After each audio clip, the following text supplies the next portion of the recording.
Hello, my dear student. Now I am explaining the pleiotropic gene. Pleiotropic gene क्या होते हैं देखते हैं. We have so far seen the effect of a gene on a single phenotype or trait. ज्यादातर हम देखते हैं कि एक जीन जो होता है एक ही फिनोटाइप को प्रभावित करता है, यानी एक ही करेक्टर को इन्फ्लुएंस करता है. लेकिन दे आर हाउएवर इंस्टेंट.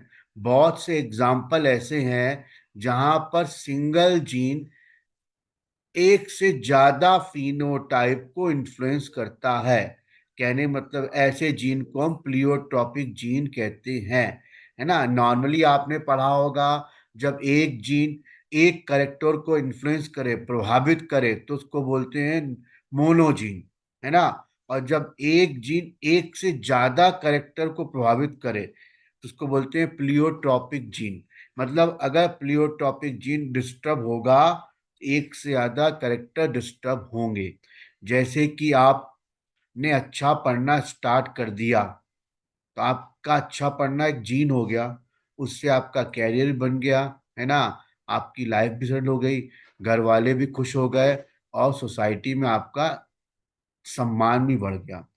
अगर मान लीजिए आपका जीन पढ़ने वाला काम ना करे और आप पढ़ना बंद कर दें, तो आपका कैरियर खराब हो जाएगा, आपकी सोसाइटी में सम्मान कम हो जाएगा, आपकी लाइफ अच्छी इंजॉयफुल नहीं रहेगी, घर वाले भी खुश नहीं रहेंगे. एक जीन के खराब होने से इतने इन्फ्लुएंस आते हैं. है ना. तो ऐसे जीन को हम बोलते हैं प्लियोट्रॉपिक जीन. है ना. अब आगे क्या बोला. The underlying mechanism of the pleiotropic in most cases is the effect of a gene on metabolic pathway which contribute towards the different phenotyping.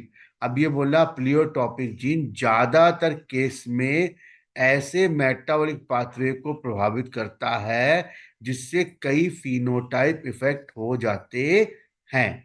जैसे कि थायराइड हार्मोन अगर बनना बंद हो जाए तो कई प्रॉब्लम स्टार्ट हो जाएगी. है ना. तो थायराइड वाला जीन इफेक्ट हो जाएगा तो एक करेक्टर इन्फ्लुएंस नहीं होगा, कई करेक्टर इन्फ्लुएंस्ड हो जाएंगे. इसको हम बोलते हैं मल्टीपल फिनोटाइप.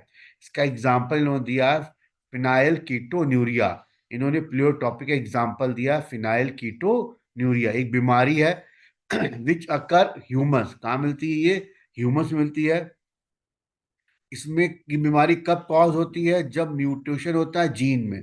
जब एक जीन खराब हो जाता है तो उससे क्या होता है, एंजाइम फिनाइल एलेनाइन हाइड्रोक्सिलेज जो उस जीन के खराब होने पे बनना बंद हो जाता है. सिंगल जीन म्यूटेशन होगा तो ये एंजाइम बनना बंद हो जाएगा.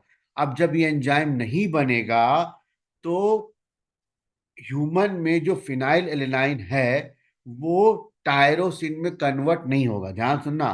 फिनाइल एलेनाइन टायरोसिन में कन्वर्ट नहीं होगा तो बॉडी में टायरोसिन बनना बंद हो जाएगा. तो उसके फिनोटाइप एक्सप्रेशन क्या आएंगे. मेंटल रिटार्डेशन आएगा. है ना. Reduction in hair and skin pigment आ जाएगा. यानी टायरोसिन जब बनना बंद हो जाएगा तो मेंटल रिटार्डेशन चालू हो जाएगा. बॉडी में टायरोसिन की कमी से हेयर कम हो जाएंगे, स्किन पिगमेंटेशन डिस्टर्ब हो जाएगा.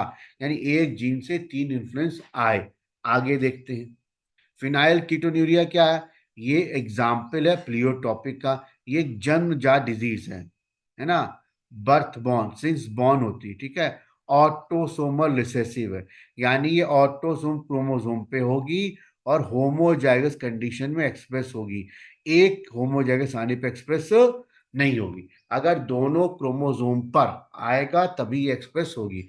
The effect of individual lack an enzyme convert amino acid phenylalanine into the tyrosine. अभी आपको पीछे बताया था एंजाइम कौन सा होगा, हाइड्रोक्सीलेज. ये एंजाइम दिख रहा है, ये एंजाइम बनना बंद हो जाएगा तो फिनाइल एलाइन टायरोसिन में कन्वर्ट नहीं होगा, जिससे फिनाइल एनाइल बॉडी में क्या एक्यूमुलेट होगा और ये फिनाइल पायरुविक एसिड में बनना स्टार्ट हो जाएगा और दूसरे डेरिवेटिव बनाएगा. यानी टायरोसिन नहीं बनेगा, ये सब बनना स्टार्ट हो जाएगा.